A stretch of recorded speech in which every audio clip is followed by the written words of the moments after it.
I'm a native Mobilian, but I've been fortunate to not only live in Mobile, Alabama. I lived in Michigan, I've lived in Texas, I've lived in Louisiana, I've lived in California. I say fortunate because in order for you to get to know me and for me to get to know others, it's important that we all travel and that we understand that different people come from different places. And they're not necessarily right or wrong, they're just different. Speaking of being different, it is the strength of our country that we are such a diverse nation. Our differences is what I feel truly make us strong, and they make us better. But we haven't always been appreciated for those differences. So I'm coming to you today in light of current situations that have happened in our country regarding individuals being treated in less than a just manner by members of law enforcement. From Georgia to Kentucky, Minnesota, all across this country, we know of instances where African Americans have been treated unjustly by members of law enforcement and as a result have lost their lives. So I want to tell you about all the different places that I've lived so you don't just think that my perspective only comes from Mobile, Alabama. I've seen racism and I've seen wonderful people all over this country.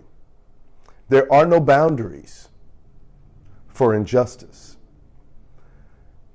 Right now, we've got people who are looting, who are burning, who are protesting. What I feel important that we all realize is that whatever those circumstances are, and however you feel about them, they've been brought about.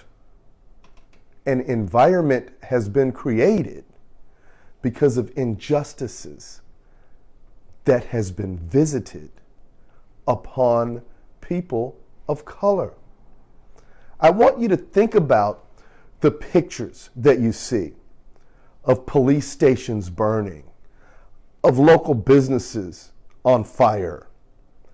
And I want you to look at the people who are protesting.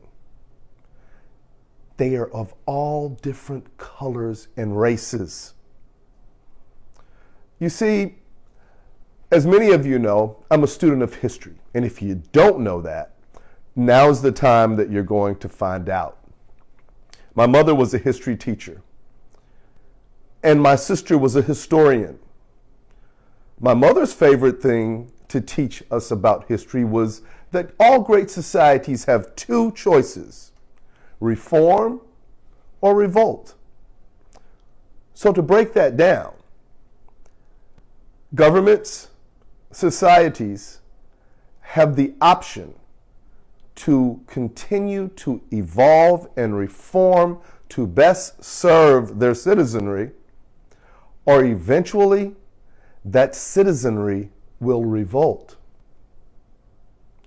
My sister, her favorite was, you can't know where you're going unless you know where you've been. You see, one who does not know their history may be doomed to repeat it. There have been some awful things to happen throughout history, not just in this country, but all over the world. Today, there are demonstrations happening here in Mobile.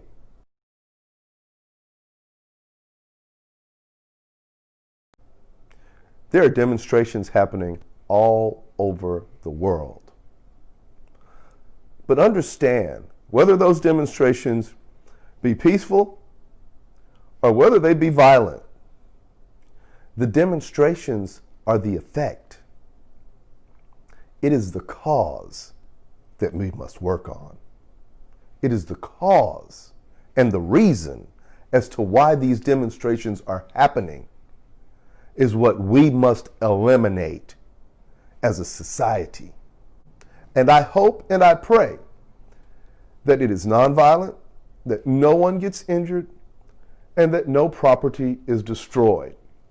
Because believe me, it is not from a position of advocacy that I approach that situation. How interesting is it that today there are protests going on all over this world because of a single event that occurred in Minneapolis, Minnesota? There are protests in London. There are protests in Germany. There are protests in all major cities across our nation. What we need to understand is that that has been brought about as chickens coming home to roost. You see, if I mention the word Tulsa to you, what does that bring to your mind? Today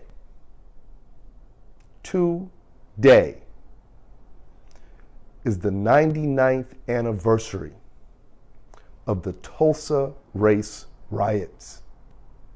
Now, these weren't African American people coming up in arms against their oppressors.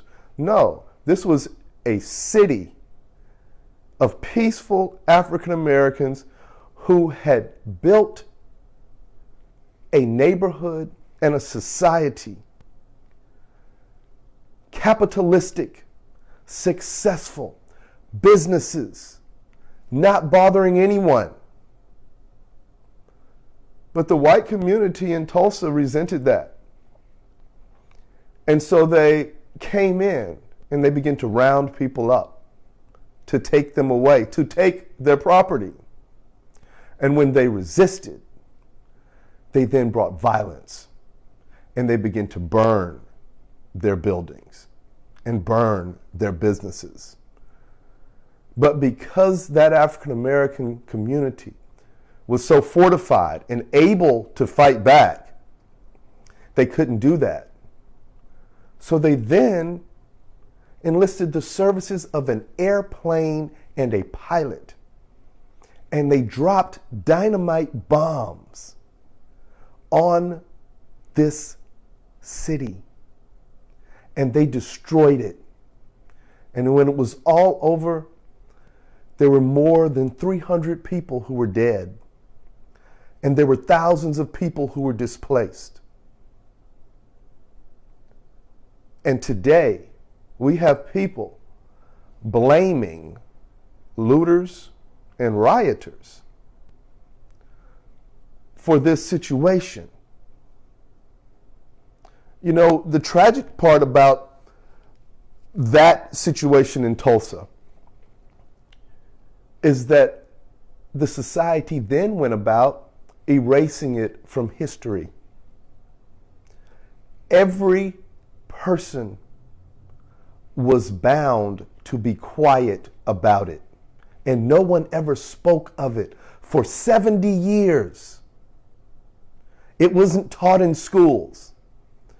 Any footage was destroyed. And that's just one instance. But understand that people learn from those examples. Let's talk about the Boston Tea Party, the patriots that started our country. They costumed themselves and went aboard a ship and began to throw tea into the Boston Harbor. Well, that was an illegal act because the British were the rulers, the British were the government,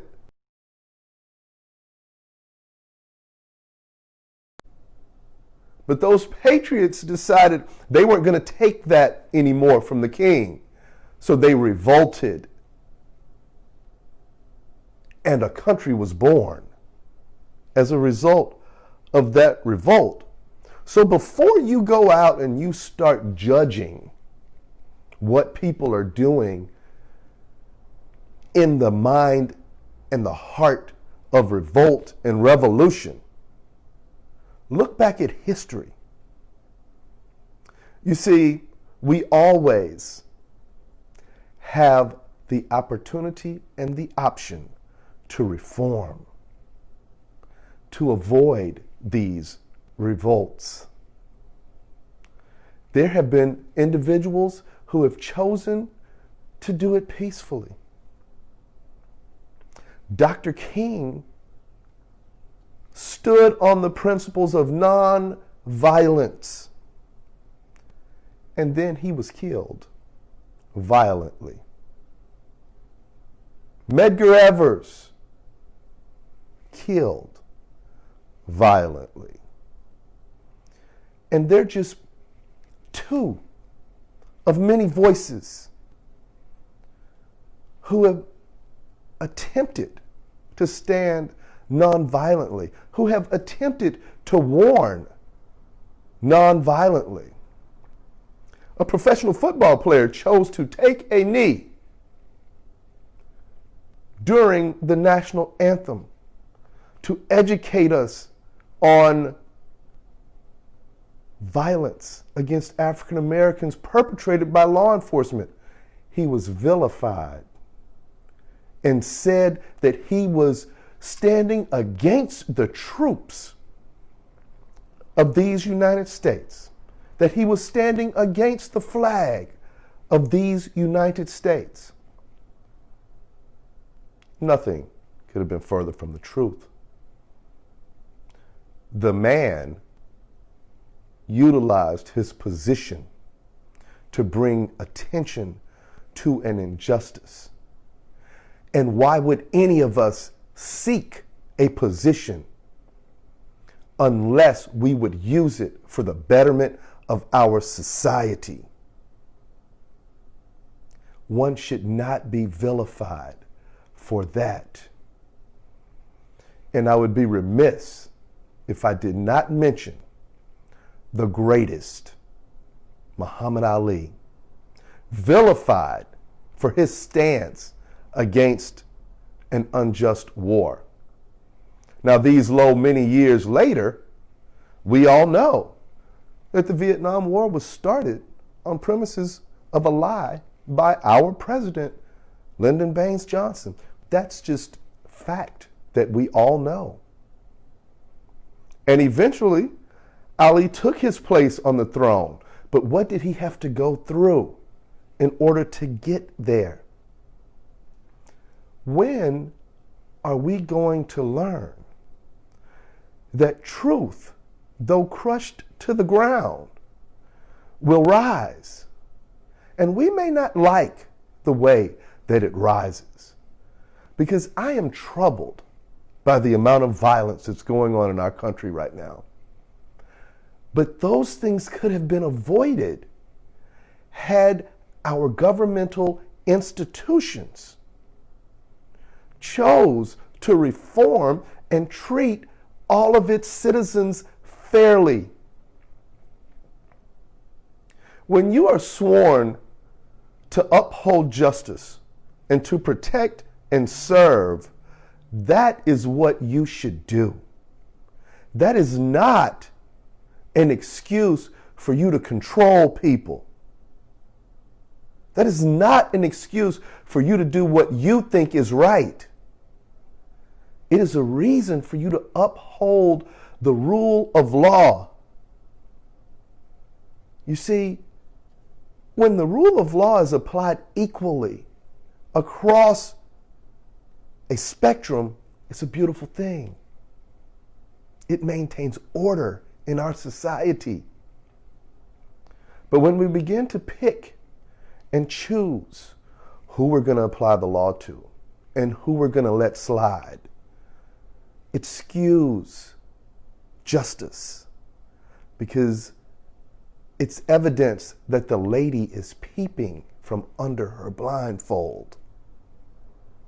There's a reason that Lady Justice wears a blindfold, because it's supposed to apply to everyone, no matter who is before her.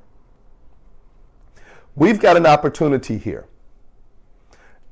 It's a painful arrival, but we've got an opportunity to reform the way we care for our citizenry. It's unfortunate that it takes the violence that has occurred and that is occurring. But when you don't listen to the masses and you show them that the only thing that you truly care about is capitalistic money, then they begin to destroy that thing upon which you care for, because you've ignored them when they tried everything else. So now everyone has your attention because they're destroying your money. And yeah, there are good people with great businesses who had absolutely nothing to do with any of the wrongful killings that have occurred at the hands of law enforcement. But if you don't speak out and you remain quiet, eventually you become a part of the problem as opposed to the solution. I want everybody to think about that. If you see injustice, you must speak out against it. It's not good enough to say, well, I'm not a racist. Well, that's great. I'm glad. I thank you for not being a racist. But if you don't speak up against a racist, then you're allowing that to perpetuate throughout our society. And if you allow that to perpetuate throughout our society, then eventually those chickens will come home to roost. See, I'm a military veteran. And the first thing that they teach you in boot camp is that if anybody in your company messes up, and they don't use the term messes, everybody's getting punished. Because especially when you're a sailor, you may be the greatest sailor that there is, but you're on a ship with a crew. And if one crewmate messes up and the ship is sank, everybody dies. Whether you are a good sailor or not, whether you did nothing wrong or not, you're as dead as that person who messed up. So if we take that philosophy and we apply it to our society, if you don't straighten out these individuals who are messing up, then our society as a whole is going to suffer. The good right along with the bad. Is it fair? No. But it's real. And reality is where I choose to remain.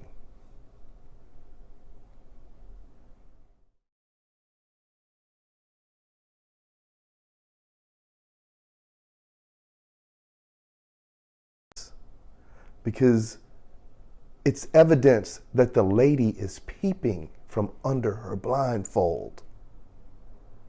There's a reason that Lady Justice wears a blindfold, because it's supposed to apply to everyone, no matter who is before her. We've got